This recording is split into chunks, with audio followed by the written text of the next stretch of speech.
Twisted Tales number 7 is Conceal, Don't Feel. This is based on the movie Frozen. The tagline is, "What if Anna and Elsa never knew each other?" I'll be honest, that's not a very good tagline. It's also not very accurate. The premise of this book is that Anna and Elsa are totally separated. Nobody knows who Anna is. That is, the entire kingdom has no idea Anna exists. She's actually growing up with adopted parents in a nearby village, working as a baker. And she doesn't know she's secretly a princess. Elsa thinks she's an only child. Elsa's parents clearly know that Anna exists, and they kind of want to tell Elsa the truth, but they also kind of don't because they're worried for her safety.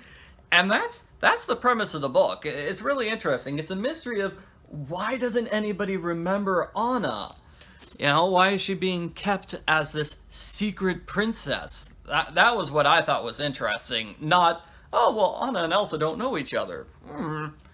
So, another interesting thing is that Elsa doesn't have magic powers until her parents die. And her parents were about to tell her the secret right before they go on the big trip where they die.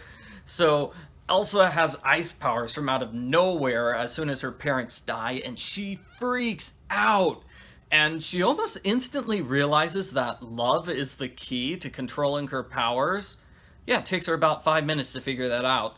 It took her an entire movie to figure that out, but in this book, it's about 5 minutes. And she makes Olaf. She makes Olaf the Snowman, and he becomes her best/only friend for the next 3 years before the coronation.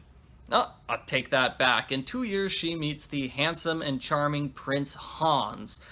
And they sort of start dating each other for a year. That's a change. I thought it would be a big change and a change for the better. It would make Hans a much nicer person because he's known Elsa for so long. But no, Hans, this guy is still sort of a scumbag. Yeah, he's really terrible. If I was dating somebody for a year, I would not be so willing to just totally throw them under the bus. But nope, Hans, total betrayal, evil guy. So, on Elsa's coronation day, I'll tell you what's happening with Anna. Anna basically has a crush on Kristoff. He delivers ice to the village sometimes, and she's awkward around him. So you know that the scene in the movie where she first meets Hans and she's awkward, it's like, well, I'm not saying that I'm gorgeous, I mean you're gorgeous. I mean, wait, what? Yeah, that scene. Yeah, it happens with Kristoff. It happens with Kristoff. She basically quotes it word for word. Anyway, she has a crush on Kristoff. Back to the coronation day, Elsa finds a letter from her parents. She kind of skims the letter, which is rather annoying. Instead of reading the entire letter about Anna, she just skims the letter and just sort of guesses as to what the letter means. Elsa, just take 5 minutes and read the letter. Seriously. So she has an extreme emotional reaction where she shoots out ice bolts, almost killing the Duke of Wesselton. And Hans, he accidentally takes off her glove, which is what causes this, and then she runs off into the mountains and creates an ice palace by herself. Is this sounding familiar? And then, meanwhile, Anna's really worried about the princess and the forever winter, so she teams up with Kristoff to go on an epic journey to save Elsa. Is this sounding familiar? And then Hans comes to plea with Elsa inside the castle, but she can't handle it, so she makes a giant snowman called Marshmallow, which hits him and throws him away. Is this sounding familiar? Yes, this should be sounding familiar, because it's basically the movie. It's basically the movie. The scenes are different. They're in a different order. So, like, Hans reveals himself as an evil villain right before Marshmallow appears. And, the scene where Kristoff and Anna are attacked by wolves and they jump over a cliff, well, that happens towards the end. But it's still the exact same scenes. Sure, it's a little different order, but it's still basically the same storyline and the same scenes.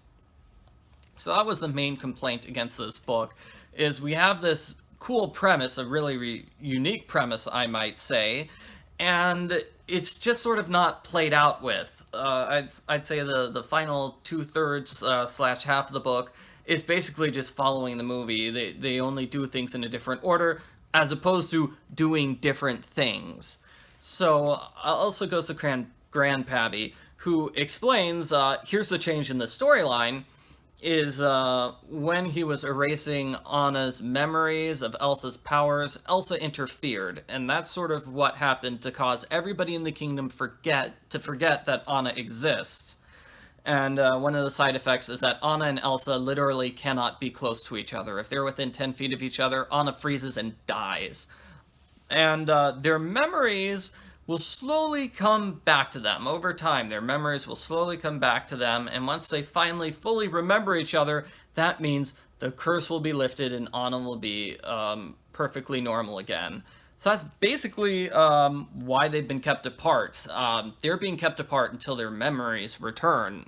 Yeah, I thought it was okay. It's actually interesting, because that's sort of what built up with the suspense in the first part of the book, was because Elsa and Anna were getting flashes of memories, and they didn't quite know what to do with them. Like, Anna goes to the castle, and she remembers everything. She remembers these people and where things are, and she's never been there before. She's like, why do I remember this? And then they team up with Olaf. And, yeah. So, as I said, the book basically ends up playing sort of the same way as the movie. Hans temporarily meets up with Anna and Kristoff, so he kind of joins them for a little bit. Okay, that's a little bit different. I didn't really like that, though. Hans just starts flirting with Anna because he knows she's the lost princess, because he was smart. He read the letter all the way through. And he comes across as a huge scumbag because he's been dating Elsa for a year, and as soon as he meets Anna the Lost Princess, he starts hitting on her nonstop right in front of her crush Kristoff. So that's not good. Bad Hans. Bad guy. So the ending is exactly like the movie. Elsa's trapped in chains inside the castle. And she breaks free onto the fjord, and Hans is about to kill her with the sword when Anna runs up to her and sort of changes into ice, and that manages to save Elsa with the power of true love, and then their memories come back, and it's happily ever after, the end. So, basically like the movie. So what's my overall impression of the book? I thought it was a good book. I liked it. I really liked the first third to the first half, until the book started becoming like the movie. I still found it interesting. I still wanted to read and see what happens next, because there were little changes, like Elsa's the one who goes to see Wandering Oaken, not Anna. And as I said, Hans teams up with Anna and Kristoff's search for a while. That was kind of interesting and different. But overall, I wish that the book had followed through with the premise, because it just ended up being like the movie, and that's sort of the book's downfall. I wish it had gone through with this really cool premise that nobody knows who Anna is, and it's sort of the search for the lost princess, because that could have been interesting. Elsa has no idea where Anna is. Say she searches the entire kingdom trying to find her.